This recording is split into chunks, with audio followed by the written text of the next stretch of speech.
Hey, salut. Vous connaissez le peuple de l'Estigons? Le peuple invincible des géants. Les Lestigons sont des géants, fils et filles de Gaïa, des géants féroces mangeurs d'hommes.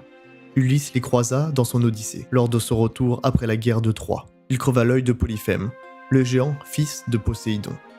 Les Lestigons constituent une société entièrement faite de géants, avec des femmes et des hommes. Ils exercent les métiers durs de bergers et de guerriers. Leur force démentielle leur permet de soulever des roches cyclopéennes, de la taille de petites montagnes. Leur vie semble simple, leurs armes sont brutes, à leur image, telles que des gourdins ou des haches. Télépile est le nom de leur solide capitale. Selon Homère, l'auteur de l'Odyssée, les Lestigons possèdent même un port. Imaginez leur bateau à la coque titanesque, voguant sur les mers. Selon les légendes, avant d'attaquer, les guerriers géants poussent des hurlements déchirant le ciel. Pour ceux qui connaissent l'œuvre de One Piece, cela doit vous rappeler l'arc d'Elbaf. Les Lestigons ont un roi et une reine. Leur taille serait haute comme le sommet d'une montagne. Imaginez être capturé par ces colosses monstrueux et voir vos camarades se faire dévorer un par un lors de festins rituels déments.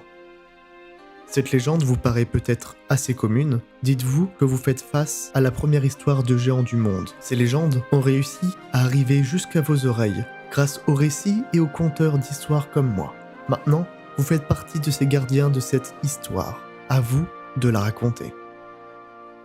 Ce mythe, comme toujours, fait écho à une vraie histoire, celle de l'histoire de la Sicile et de la Corse, et de ces peuples dont on ne sait pas grand-chose, mais qui ont été féroces et forts face aux incursions grecques sur leur territoire, tellement invincibles qu'ils sont devenus un peuple de guerriers géants assoiffés de sang et d'entrailles humaines.